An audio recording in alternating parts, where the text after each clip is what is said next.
بسم اللہ الرحمن الرحیم رب زدنی علما۔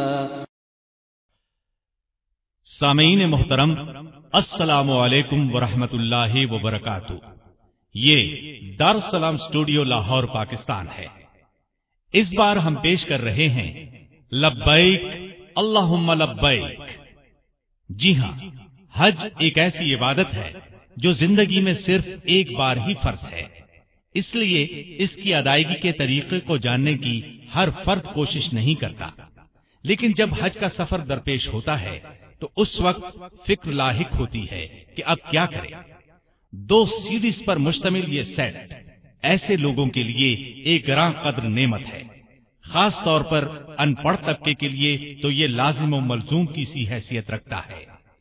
پڑھے لکھے لوگ تو کسی نہ کسی طرح کچھ پڑھ لیتے ہیں، سیکھ لیتے ہیں، لیکن ان پڑھ طبقے کا معاملہ بہت ٹیڑھا ہے۔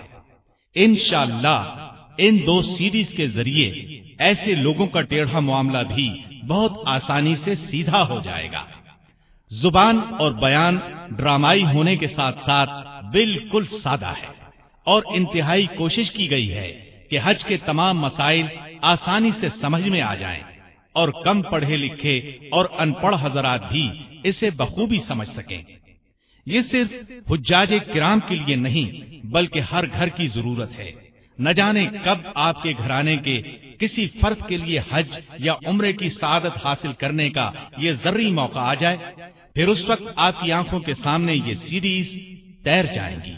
یہ پیشکش ڈرامائی انداز میں پیش کی جا رہی ہے، اور یہ انداز محض سمجھانے اور سننے والوں کو ذہن نشین کرانے کے لیے اپنایا گیا ہے۔ دارالسلام اسٹوڈیو اپنی روایات کو برقرار رکھتے ہوئے اس بار بھی ضعیف اور غیر مستند باتوں سے احتراز کرتے ہوئے پوری تحقیق اور ریسرچ کے بعد ہی پیش کر رہا ہے۔ تو لیجئے ایمان افزا اور روح پرور پیشکش لبیک اللہم لبیک کا دوسرا حصہ سماعت فرمائیے۔ پیشکش محمد طارق شاہد۔ رسول اللہ صلی اللہ علیہ وسلم نے بیت اللہ میں آتے ہی حجر اسود کو بوسہ دیا، کعبے کے گرد 7 چکر لگائے اور طواف مکمل فرمایا۔ پہلے 3 چکروں میں رمل کیا، یعنی آہستہ آہستہ دوڑے، اور باقی 4 چکروں میں عام رفتار سے چلے۔ ہر چکر میں رکن یمانی کو ہاتھ سے چھوتے اور حجر اسود کو بوسہ دیتے تھے، لیکن شمال کی طرف والے 2 ارکان کو ہاتھ نہ لگایا۔ رکن یمانی اور حجر اسود کے درمیان یہ دعا پڑھتے تھے: ربنا آتنا فی الدنیا حسنہ وفی الآخرۃ حسنہ وقنا عذاب النار۔ اے ہمارے رب، ہمیں دنیا میں بھی اور آخرت میں بھی بھلائی عطا فرما اور ہمیں جہنم کے عذاب سے بچا۔ پھر آپ نے مقام ابراہیم کے پیچھے 2 رکعت نماز ادا فرمائی۔ ان میں سورہ فاتحہ کے بعد پہلی رکعت میں قل یا ایھا الکافرون اور دوسری رکعت میں سورہ فاتحہ کے بعد قل ھو اللہ احد تلاوت فرمائی۔ آپ نے مقام ابراہیم کو اپنے اور کعبے کے درمیان کر کے نماز پڑھی اور اس کے پاس آتے ہوئے نماز سے پہلے یہ قرآنی الفاظ ادا فرمائے: وَاتَّخِذُوا مِن مَّقَامِ إِبْرَاهِيمَ مُصَلًّى۔ طواف کی سنتوں سے فارغ ہونے کے بعد آپ دوبارہ حجر اسود کے پاس گئے اور اس کو بوسہ دیا۔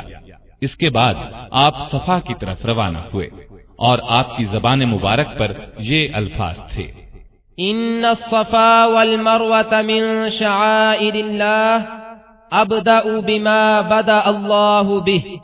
بے شک صفا اور مروہ اللہ کی نشانیوں میں سے ہیں، میں اس سے ابتدا کرتا ہوں جس سے اللہ نے پہلے ذکر کیا۔ آپ نے صفا مروہ کے درمیان 7 چکر لگائے۔ ہر چکر میں جب آپ نشیب میں جاتے تو اس جگہ کو تیزی سے طے کرتے، جب صفا پر چڑھتے تو قبلے کی طرف منہ کر کے بیت اللہ کو دیکھتے، اللہ کی توحید و تکبیر پکارتے اور یوں کہتے: لا الہ الا اللہ وحدہ لا شریک لہ لہ الملک ولہ الحمد وہو علی کل شیء قدیر۔ لا الہ الا اللہ وحدہ انجز وعدہ ونصر عبدہ وہزم الاحزاب وحدہ۔ اللہ کے سوا کوئی معبود نہیں، وہ یکتا و یگانہ ہے، کوئی اس کا شریک نہیں، اسی کی بادشاہت ہے اور سب تعریف اللہ ہی کے لیے ہے اور وہ ہر چیز پر قادر ہے۔ اللہ کے سوا کوئی معبود نہیں، وہ یکتا و یگانہ ہے۔ اس نے اپنے وعدے یعنی مکے کی فتح کے وعدے کو پورا کر دیا اور اپنے بندے محمد صلی اللہ علیہ وسلم کی مدد فرمائی اور تنے تنہا کافروں کے لشکروں کو شکست دی۔ اس کے بعد مزید دعا فرماتے اور مروہ پر بھی ایسا ہی کرتے تھے۔ جب صفا مروہ کی سعی مکمل ہو گئی تو آپ نے ان تمام لوگوں کو جو اپنے ساتھ قربانیاں نہیں لائے تھے احرام کھول دینے کا حکم فرمایا۔ ابتدا میں ان کی نیت خواہ حج قران کی تھی یا حج افراد کی، احرام کھول دینے کے بعد ان کو رخصت ہے کہ خوشبو استعمال کریں، سلا ہوا کپڑا پہنیں یا زوجہ سے اختلاط کریں، اور یہ رخصت 8 ذو الحج یعنی یوم الترویہ تک ہے۔ یہ لوگ 8 تاریخ کو حج کے لیے دوبارہ احرام باندھیں گے، اور جن کے پاس قربانیاں تھیں ان کو فرمایا کہ وہ اپنے اسی احرام کی حالت میں رہیں، اور اپنے متعلق وضاحت فرمائی کہ میں تو قربانی ساتھ لایا ہوں، حلال نہیں ہو سکتا جب تک قربانی نہ کر لوں۔ حضرت ابو بکر صدیق، طلحہ، زبیر، علی اور عمر رضی اللہ عنہم اور دیگر بہت سے اصحاب کرام جو قربانیاں ساتھ لائے تھے وہ بھی حالت احرام ہی میں رہے اور حلال نہیں ہوئے۔ امہات المومنین کے ساتھ قربانیاں نہیں تھیں، چنانچہ وہ حلال ہو گئیں، جبکہ ابتدا میں انہوں نے حج اور عمرے کی نیت سے احرام باندھا تھا۔ اسی طرح سیدہ فاطمہ رضی اللہ عنہا اور سیدہ اسماء بنت ابی بکر رضی اللہ عنہا حلال ہو گئیں، سوائے حضرت عائشہ کے، اس لیے کہ انہیں ایام شروع ہو گئے تھے۔ حضرت علی نے فاطمہ کی شکایت کر دی کہ وہ حلال ہو گئی ہیں، تو رسول اللہ صلی اللہ علیہ وسلم نے انہیں بتایا کہ میں نے ہی انہیں یہ ہدایت کی ہے۔ حضرت سراقہ نے رسول اللہ صلی اللہ علیہ وسلم سے دریافت کیا کہ یا رسول اللہ، ہمارا یہ عمل یعنی حج تمتع صرف اسی سال کے لیے خاص ہے یا ہمیشہ کے لیے اس کی رخصت ہے؟ آپ نے اپنے دونوں ہاتھوں کی انگلیاں ایک دوسری میں ڈالتے ہوئے فرمایا، نہیں نہیں، بلکہ یہ ہمیشہ کے لیے ہے اور عمرہ حج میں شامل ہو گیا ہے۔ جو لوگ رسول اللہ صلی اللہ علیہ وسلم سے علیحدہ دوسرے راستوں سے حج کے لیے آئے تھے اور انہوں نے رسول اللہ کے احرام کی مانند احرام باندھا تھا یعنی حج کی نیت کی تھی، تو آپ نے انہیں حکم دیا کہ وہ اپنے اپنے احوال پر قائم رہیں۔ چنانچہ جو لوگ قربانی اپنے ساتھ لائے تھے وہ حلال نہ ہوئے۔ رسول اللہ صلی اللہ علیہ وسلم نے اعمال حج شروع ہونے سے پہلے کے ایام اتوار، سوموار، منگل، بدھ اور اگلی رات تک مکہ میں قیام فرمایا اور قربانی ساتھ ہونے کی وجہ سے حالت احرام میں رہے۔ 8 ذو الحج جو کہ یوم الترویہ کہلاتا ہے، جمعرات کی صبح کو آپ صلی اللہ علیہ وسلم مینا کی طرف روانہ ہوئے، اور وہ صحابہ کرام جو حلال ہو گئے تھے انہوں نے وادی ابطح سے حج کے لیے احرام باندھ لیا۔ مینا پہنچ کر آپ نے جمعرات کے دن کی نمازیں ظہر، عصر، مغرب اور عشاء قصر کے ساتھ اپنے وقت پر ادا فرمائیں، رات وہیں گزاری اور جمعے کے روز 9 ذو الحج کو فجر کی نماز بھی یہیں ادا کی۔ جمعے کے روز سورج طلوع ہونے کے بعد مینا سے عرفات کے لیے روانہ ہوئے اور حکم فرمایا کہ آپ کے لیے وادی نمرہ میں خیمہ لگایا جائے۔ آپ عرفات پہنچے اور اپنے خیمے میں تشریف لے آئے۔ خیمے کی چادر بالوں کی بنی ہوئی تھی۔ جب سورج ڈھل گیا تو فرمایا، میرے لیے میری اونٹنی قصوہ تیار کی جائے۔ چنانچہ اس پر پالان کس دیا گیا۔ آپ میدان عرفات میں تشریف لے آئے۔ آپ نے اپنی اونٹنی ہی پر سوار خطبہ ارشاد فرمایا۔ اس میں آپ نے مسلمانوں کے درمیان ان کے خون، مال اور عزتوں کے حرام ہونے کا حکم فرمایا، جاہلی امور کے مٹائے جانے کی خبر دی اور بتایا کہ جاہلیت کا سود ختم ہے۔ اسی طرح عورتوں کے بارے میں فرمایا کہ ان کے ساتھ حسن سلوک کا معاملہ کیا جائے۔ ام الفضل ہلالیہ نے اسی حالت میں آپ کی خدمت میں دودھ کا ایک پیالہ بھجوایا تو آپ نے اس کو برسر عام اونٹنی پر بیٹھے ہوئے نوش فرمایا اور اس طرح معلوم ہو گیا کہ آپ روزے سے نہیں ہیں۔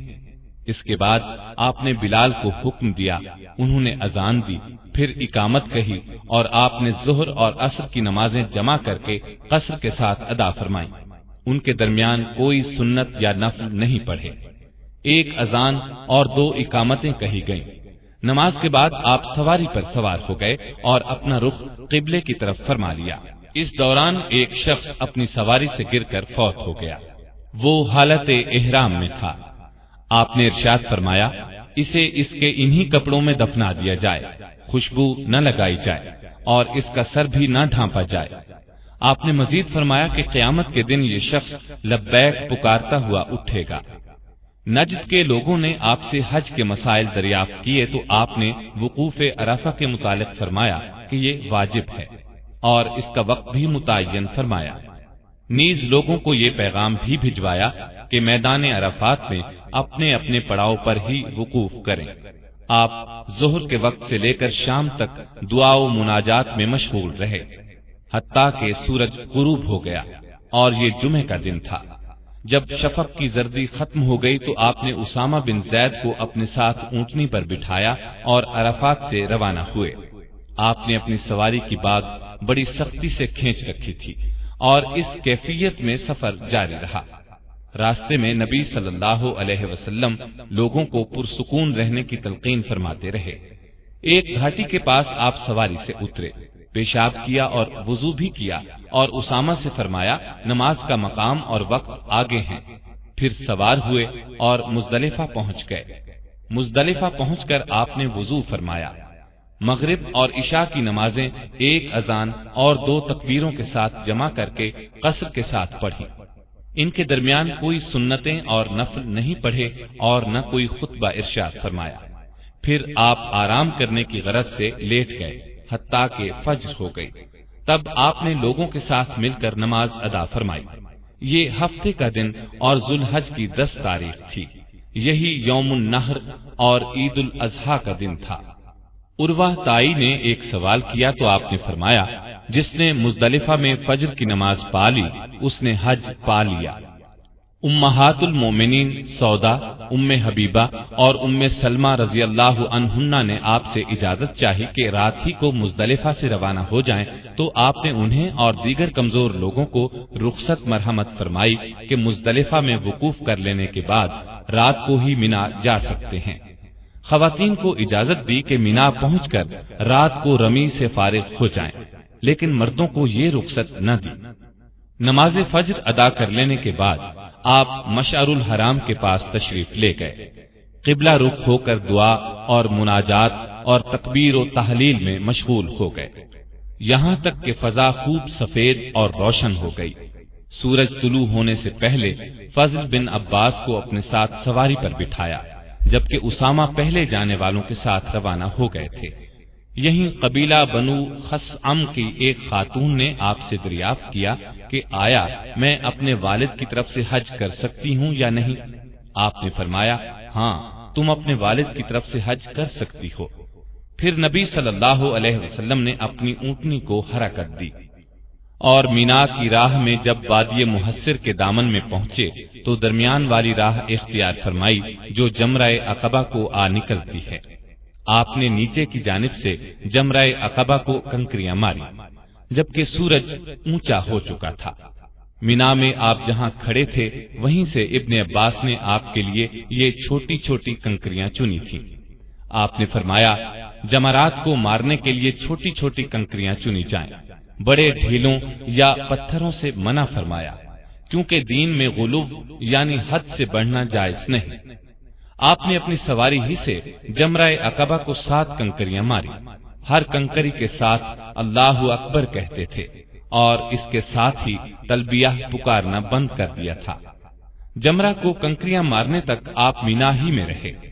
بلال اور اسامہ رضی اللہ عنہما کو خدمت کا موقع میسر آیا تھا۔ ایک نے اونٹنی کی باگ تھامی ہوئی تھی، جبکہ دوسرے نے آپ کے سر پر کپڑے سے سایہ کر رکھا تھا کہ گرمی سے بچاؤ رہے۔ آپ نے اس روز یعنی یوم النحر 10 ذوالحج بروز ہفتہ خطبہ بھی ارشاد فرمایا۔ کنکریاں مارنے کے بعد آپ قربان گاہ تشریف لے آئے۔ یہاں آپ نے 100 اونٹ ذبح کیے۔ ان میں سے 63 تو آپ نے خود اپنے دست مبارک سے نہر فرمائے اور باقی کے متعلق سیدنا علی رضی اللہ عنہ کو حکم دیا کہ وہ ذبح کریں۔ یہ قربانیاں کچھ تو آپ اپنے ساتھ مدینہ منورہ سے لائے تھے اور کچھ حضرت علی رضی اللہ عنہ یمن سے لے کر پہنچے تھے۔ پھر آپ نے اپنا سر منڈوایا اور بال مبارک آدھے تو ابو طلحہ رضی اللہ عنہ کو عنایت فرما دیے، باقی ایک ایک دو دو کر کے دوسرے صحابہ کے حصے میں آئے۔ اپنی ازواج کی طرف سے آپ نے گائیوں کی قربانی دی اور مزید 2 چتکبرے مینڈھے بھی آپ نے ذبح کیے۔ صحابہ کرام میں سے کچھ نے اپنے سر کے بال منڈوائے اور کچھ نے کتروائے۔ آپ نے سر منڈوانے والوں کے لیے 3 بار رحمت کی دعا فرمائی اور کتروانے والوں کے لیے 1 بار۔ قربان کیے گئے اونٹوں کے بارے میں آپ نے فرمایا ان میں سے ہر ایک سے گوشت کا 1 ٹکڑا لیا جائے۔ چنانچہ اس سارے گوشت کو ایک دیگچے میں ڈال کر پکایا گیا۔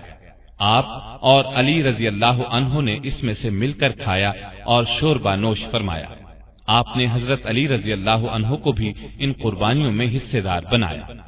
آپ نے حکم دیا کہ ان قربانیوں کا گوشت، ان کے چمڑے اور ان کے جھول وغیرہ سب تقسیم کر دیے جائیں اور قصاب کو مزدوری ہی دیں، ان میں سے کچھ نہ دیا جائے۔ ان کی مزدوری آپ نے خود ادا فرمائی۔ نبی صلی اللہ علیہ وسلم نے فرمایا، لوگو مجھ سے حج کا طریقہ خوب اچھی طرح سمجھ لو، شاید میں اس سال کے بعد حج نہ کر سکوں۔ آپ نے بتایا میدان عرفات سارے کا سارا مقام وقوف ہے، اسی طرح مزدلفہ سارے کا سارا مقام وقوف ہے، سوائے وادی محصر کے، اور منا بھی سارے کا سارا قربان گاہ ہے، نیز مکے کی گلیاں اور راستے بھی مقام قربانی ہیں۔ طواف افاضہ کے لیے جانے سے پہلے آپ نے خوشبو لگائی۔ یہ خوشبو آپ کو حضرت عائشہ رضی اللہ عنہا نے لگائی، اس میں کستوری بھی شامل تھی۔ یہ ہفتے کا دن تھا۔ پھر آپ ہفتے ہی کے روز مکے کی جانب روانہ ہوئے۔ وہاں پہنچ کر آپ نے ظہر سے پہلے طواف افاضہ کیا۔ چاہے زمزم سے پانی کھینچنے والے کے ہاتھ سے ڈول لے کر آپ نے زمزم نوش فرمایا، پھر مینا کو واپس تشریف لے گئے۔ یہاں آ کر ظہر کی نماز پڑھی، اور ایک بیان یہ بھی ہے کہ ظہر کی نماز آپ نے مکے ہی میں پڑھی تھی۔ اس روز حضرت ام سلمہ رضی اللہ عنہا نے اپنے اونٹ پر سوار ہو کر لوگوں کے پیچھے سے بیت اللہ کا طواف کیا۔ وہ کچھ بیمار تھیں اور رسول اللہ صلی اللہ علیہ وسلم نے انہیں اس امر کی اجازت دی تھی۔ اسی روز حضرت عائشہ رضی اللہ عنہا نے بھی بیت اللہ کا طواف کیا۔ حضرت صفیہ رضی اللہ عنہا نے بھی اس روز طواف کیا۔ آپ دوبارہ مینا پہنچے تو لوگوں نے آپ سے مختلف سوالات کیے، مثلا یہ کہ رمی جمار، سر منڈوانے اور قربانی کرنے میں کچھ تقدیم و تاخیر ہو گئی ہے، تو آپ نے فرمایا اس میں کوئی حرج نہیں۔ آپ نے ہفتے کا یہ بقیہ دن یعنی 10 ذو الحج، پھر اتوار کی رات اور اتوار کا دن یعنی 11 ذو الحج، پیر کی رات اور پیر کا دن یعنی 12 ذو الحج، منگل کی رات اور منگل کا دن یعنی 13 ذو الحج مینا ہی میں گزارا۔ انہیں ایام تشریق کہتے ہیں۔ ان دنوں میں آپ ہر روز تینوں جمرات پر کنکریاں مارتے رہے۔ قریبی جمرہ جو مینا کی جانب ہے اس سے ابتدا کرتے، کنکریاں مار لینے کے بعد بہت لمبی دعا کرتے، پھر درمیانی جمرہ کے پاس آتے، کنکریاں مارتے اور پھر لمبی دعا کرتے، اور آخر میں جمرہ عقبہ کو کنکریاں مار کر چلے آتے، یہاں دعا نہ کرتے۔ کنکریاں مارتے ہوئے ہر کنکری کے ساتھ اللہ اکبر فرماتے۔ نبی صلی اللہ علیہ وسلم نے اتوار کے روز 11 ذو الحج کو بھی خطبہ ارشاد فرمایا۔ ان خطبات میں آپ مسلمانوں کے مابین ان کی عزتوں، ان کے خونوں اور ان کے اموال کی اہمیت اور حرمت کا بیان فرماتے رہے، اور یہ کہ بیت اللہ کی حرمت کا بھی پاس رکھیں۔ آپ کے چچا عباس رضی اللہ عنہ نے رخصت چاہی کہ مینا کی راتیں مجھے مکے میں گزارنے کی اجازت دیں تاکہ حجاج کو پانی پلانے کی خدمت سر انجام دے سکوں۔ چنانچہ انہیں اجازت دے دی گئی۔ ایسے ہی چرواہوں کو بھی مینا سے باہر چراہ گاہوں میں رہنے کی اجازت دی گئی۔ ایام تشریق کے آخری دن 13 ذوالحج منگل کے روز آپ منا سے روانہ ہو کر وادی محصب تشریف لے آئے۔ یہ دن یوم النفر کہلاتا ہے، یعنی روانگی کا دن۔ وادی محصب میں آپ کے لیے خیمہ لگا دیا گیا۔ یہ خدمت حضرت ابو رافع رضی اللہ عنہ نے انجام دی، یہی آپ کے سفر کے منتظم تھے۔ آپ نے اپنے اس پڑاؤ میں یعنی وادی محصب میں ظہر، عصر، مغرب اور عشاء کی نمازیں ادا فرمائی۔ 14 ذوالحج بدھ کی رات آپ نے یہیں بسر فرمائی۔ سیدہ عائشہ صدیقہ رضی اللہ عنہا نے تمنا ظاہر کی کہ ایک عمرہ کر لیں، تو آپ نے ان کے بھائی عبد الرحمن بن ابی بکر رضی اللہ عنہ کو حکم دیا کہ انہیں تنعیم سے عمرے کا احرام بندھوا کر عمرہ کروا لائیں۔ چنانچہ انہوں نے ایسا ہی کیا۔ آپ نے لوگوں کو واپسی کا حکم دیتے ہوئے ارشاد فرمایا، یہاں تمہارا آخری عمل طواف بیت اللہ ہونا چاہیے، سوائے اس صورت کے کہ کوئی خاتون حیض سے ہو، یعنی اسے اس عمل سے رخصت ہے۔ آپ سحر کے وقت نماز فجر سے پہلے بیت اللہ میں تشریف لائے اور طواف وداع کیا، پھر شہر کی زیریں جانب خدا سنیہ سفلا کی راہ سے واپس تشریف لائے۔ اسی راہ میں آپ کی حضرت عائشہ رضی اللہ عنہا سے ملاقات ہو گئی، جبکہ آپ طواف وداع کے لیے تشریف لے جا رہے تھے اور وہ عمرے سے فارغ ہو کر واپس آ رہی تھی۔ طواف وداع کے بعد آپ نے قافلے کی روانگی کا حکم دیا اور مکے کی زیریں جانب سے مدینے کی طرف روانہ ہوئے۔ آپ کی مکہ مکرمہ میں آمد سے لے کر واپس روانگی تک کل مدت 10 روز ہے۔ اسی طرح چلتے چلتے آپ ذوالحلیفہ پہنچے، یہاں رات گزاری۔ مدینہ منورہ کی آبادی دیکھ کر آپ نے 3 بار اللہ اکبر کہا اور یہ دعا پڑھی، لا الہ الا اللہ وحدہ لا شریک لہ لہ الملک ولہ الحمد وہو علی کل شیء قدیر آئبون تائبون عابدون سائحون ساجدون لربنا حامدون صدق اللہ وعدہ ونصر عبدہ وہزم الاحزاب وحدہ۔ اللہ کے سوا کوئی عبادت کے لائق نہیں، وہ اکیلا ہے، اس کا کوئی شریک نہیں، حکومت اسی کی ہے، تعریفیں بھی اسی کی ہیں اور وہ ہر چیز پر قادر ہے۔ ہم واپس آنے والے ہیں، توبہ کرنے والے ہیں، عبادت کرنے والے ہیں، روزہ رکھنے والے ہیں، سجدہ کرنے والے ہیں، اپنے رب کی حمد کرنے والے ہیں۔ اللہ نے اپنا وعدہ سچ کر دکھایا، اپنے بندے کی نصرت فرمائی اور اس اکیلے نے ہی تمام گروہوں کو پسپا کر دیا۔ پھر آپ دن چڑھے معرس کی راہ سے اپنے شہر مدینہ منورہ تشریف لائے۔ یہ تھا حج نبوی کا آنکھوں دیکھا حال۔ اب میقات قریب آ رہا ہے، تیاری کر لیں۔ توجہ فرمائیے، ہم اب میقات کے قریب آ چکے ہیں۔ اب سے ٹھیک 10 منٹ بعد ہم میقات سے گزریں گے۔ حجاج کرام سے درخواست ہے کہ وہ نیت کر لیں۔ اللہم لبیک بالعمرہ، اے اللہ، میں تیری بارگاہ میں عمرے کی نیت سے حاضر ہوں۔ توجہ فرمائیے، ہم میقات سے گزر رہے ہیں۔ تلبیہ شروع کر دیں۔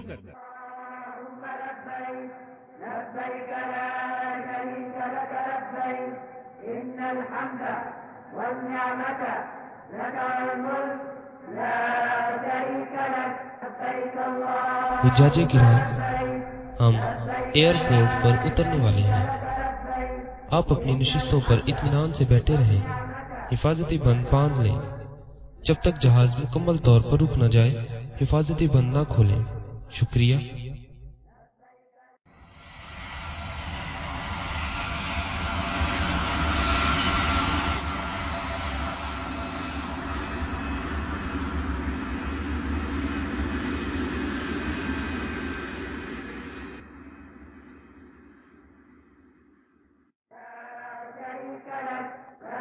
اللہ کا شکر ہے، ہمارا سفر بحفاظت تمام ہوا۔ محمد اقبال صاحب، اب یہاں سے ہم کیسے جائیں گے؟ سعودی حکومت کی طرف سے ہمیں لینے کے لیے بسیں تیار کھڑی ہوں گی۔ بسیں ہمیں اس ہوٹل تک لے جائیں گی جہاں ہمارے ٹھہرنے کا انتظام ہے۔ ہم وہاں اپنا سامان رکھیں گے اور پھر عمرہ کرنے چلیں گے۔ بہت خوب، یہ سن کر اطمینان ہوا۔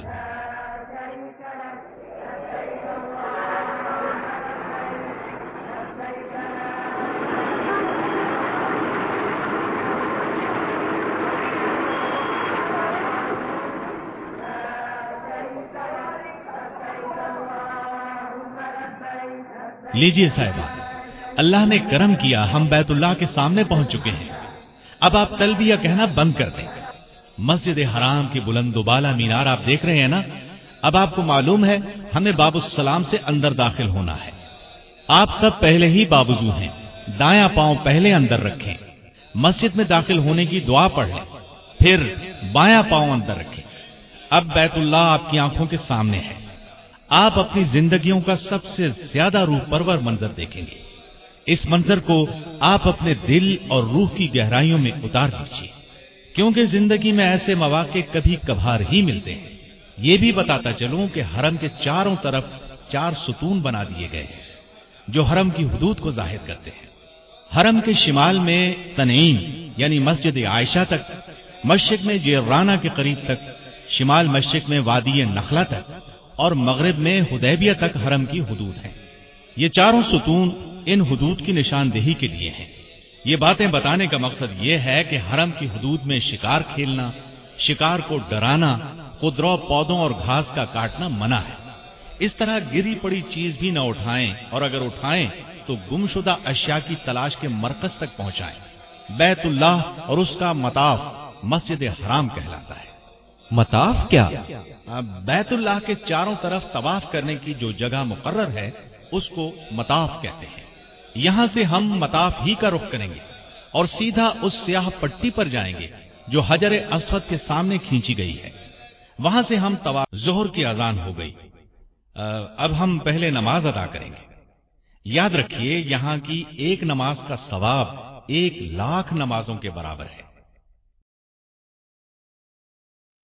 اگر یہ فرض نماز کا وقت نہ ہوتا تو اندر داخل ہونے کے بعد ہم 2 رکعت تحیت المسجد پڑھنے کے بجائے سیدھے طواف ہی کرتے، کیونکہ رسول اکرم صلی اللہ علیہ وسلم کا اس طرح ہی معمول رہا ہے۔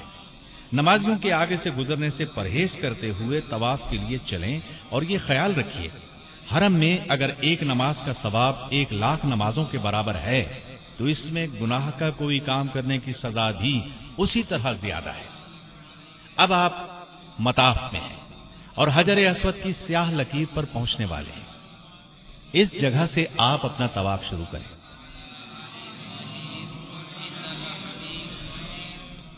7 چکر پورے ہو گئے۔ اب ہم مقام ابراہیم پر 2 رکعت ادا کریں گے۔ وہ دیکھیں، وہ رہا مقام ابراہیم۔ آپ کو شیشے کا گول گنبد سا نظر آ رہا ہے نا؟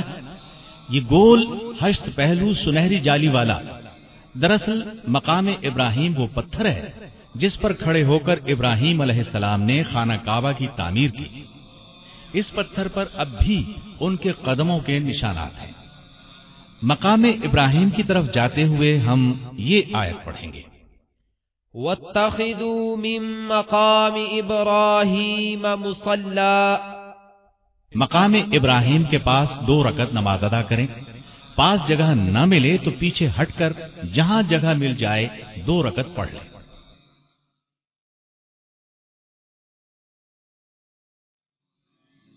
دو رکعت نماز ادا ہو گئی۔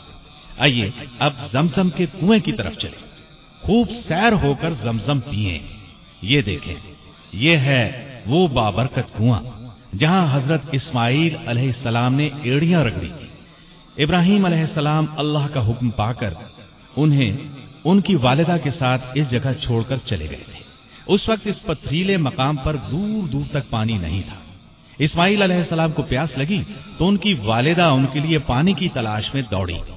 اس سلسلے میں وہ صفا پہاڑی پر چڑھی تھی کہ بلندی سے شاید کہیں پانی نظر آ جائے، پھر وہاں سے مروہ کی طرف گئی تھی۔ درمیان میں نشیب تھا۔